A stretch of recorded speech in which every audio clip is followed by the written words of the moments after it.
probably worth mentioning, as well as many large companies, there's a number of very, very small companies that we work with as well. It's quite interesting that I've come after Angus and his comments around generation, because I'm going to give you perhaps a slightly different view than you might be expecting in this regard.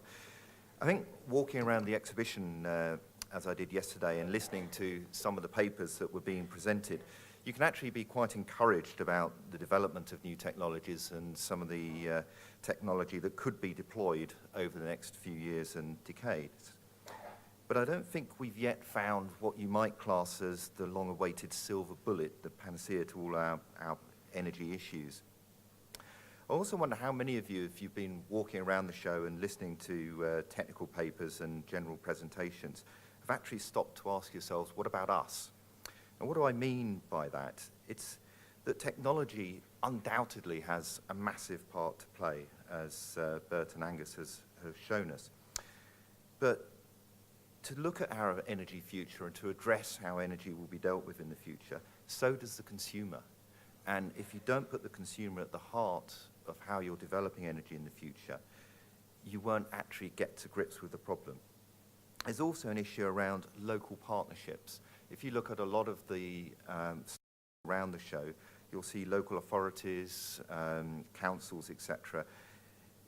You need to build partnerships between communities, businesses, and central and devolved governments to actually start having a broader conversation. It's perhaps interesting to note also the number of legal representatives in the show, which perhaps gives you an indication of some of the challenges ahead. Energy, though, is now perhaps higher on the agenda than it's ever been. Obviously, this isn't a bad thing per se, but are we having the right conversations? Are the policies being discussed in a joined-up manner? Are they encouraging investor confidence? Remember, investment decisions that you make today in terms of energy often won't be delivered for 10, 20 years further down the line. I think it's also worthwhile looking at, are we as a sector engaging sufficiently with the consumer across a host of energy-related issues? In no particular order. Some of the issues I feel that will particularly affect the future of energy. So affordability, both for the domestic customer, but also for the business customer in terms of the UK's competitiveness over the international arena. Education of consumers around energy consumption. Their adoption of energy efficiency and understanding how they can control their consumption. Linking energy use to energy production.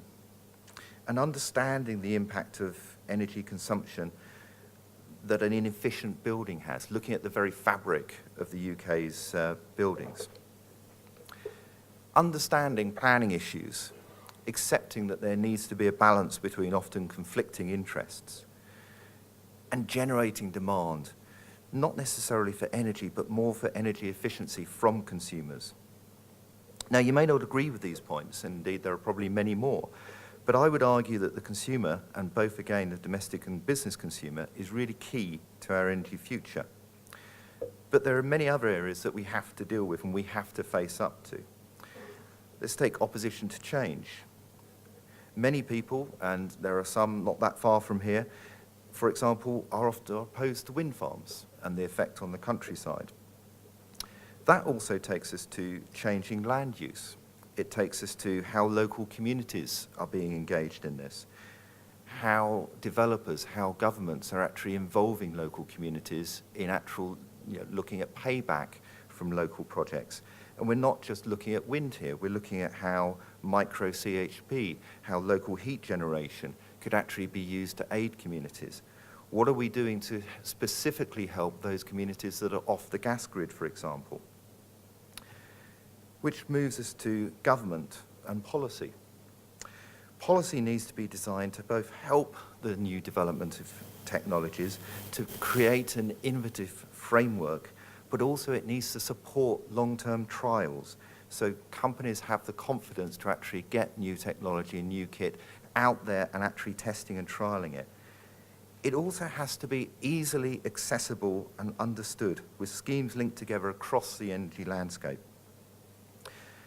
Energy really is too big an issue to be used as a political football. I think it really needs long-term, multi-parliament planning. And I really hope that future governments, in the debates that we have running up to various elections over the next couple of years, that governments really understand this and can start planning and working with industry and working with a lot of the people represented at this conference today in giving a long-term consistency and clarity in their message and policy. Obviously, we also need to look at the issues of decarbonisation, security of supply and affordability. But we're at a starting point where many consumers just see affordability alone as the issue. So this is a difficult task that we're contending with in the UK. Well, look at it from a global context. Look at it under the headings of migration, urbanisation, and demand for energy. Around the world, we are seeing increasing urbanisation. We're seeing economies consuming more and more energy, and we're seeing expanding middle classes with higher and higher expectations of their standard of living. You can put this into a local context too. It's worth considering today that 70% of Scotland's people live in the central lowlands. To put it another way, in the Highlands and Islands, I understand the population is around 9 people per square kilometre. In Glasgow, it's well over 3,000 per square kilometre.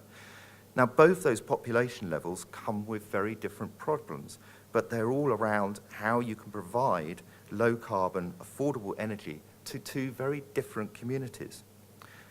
And it's not just around flexible smart grids that can deal with this, or how you can have local generation combined with baseload generation.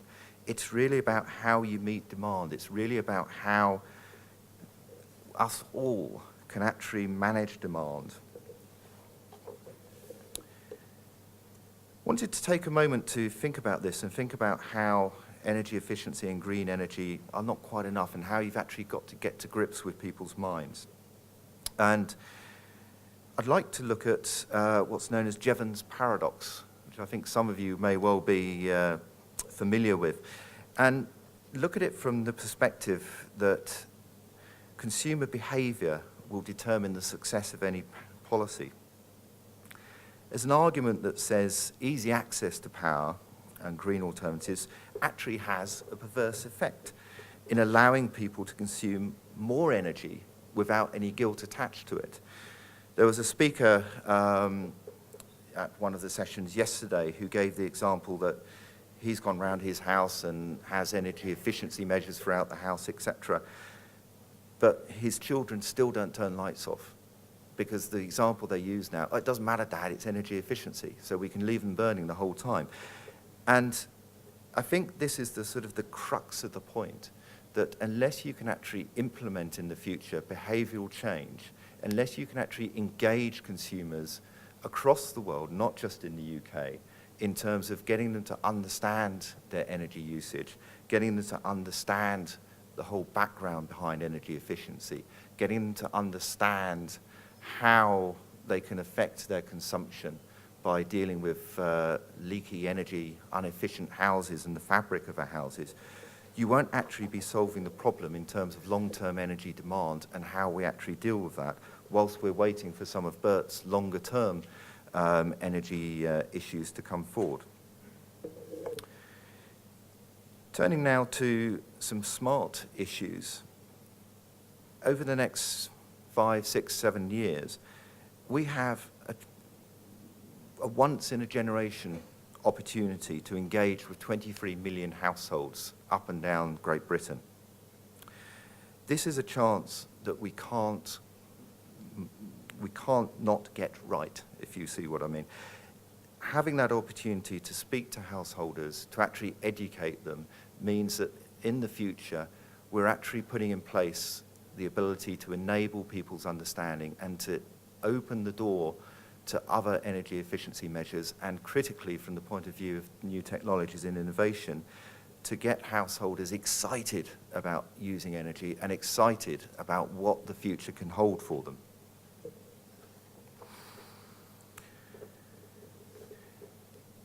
I think also looking at increasing demand that comes from population growth and also from people consuming more energy, we can also look at this as a great opportunity for the UK. I think if you go back to the early 70s, through the 80s, 90s to where we are now, you can look at how Aberdeen itself has changed. You can look at how Aberdeen has changed into being a global leader in oil and gas technologies, to exporting its people, its engineering skills around the world. I don't actually see any reason why that in the future, with the right government policies, with the right government support and innovation, the UK can't repeat this in terms of exporting its skills and exporting its engineering technologies to the world.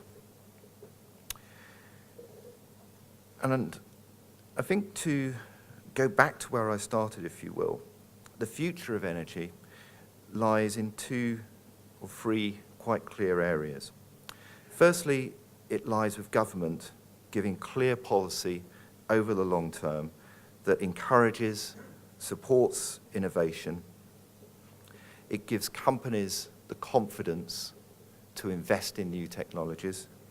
It gives companies the confidence to trial, to experiment, but also, and I think this is the most important factor, we support consumers in understanding energy and what their part is in our future energy journey. Thank you very much.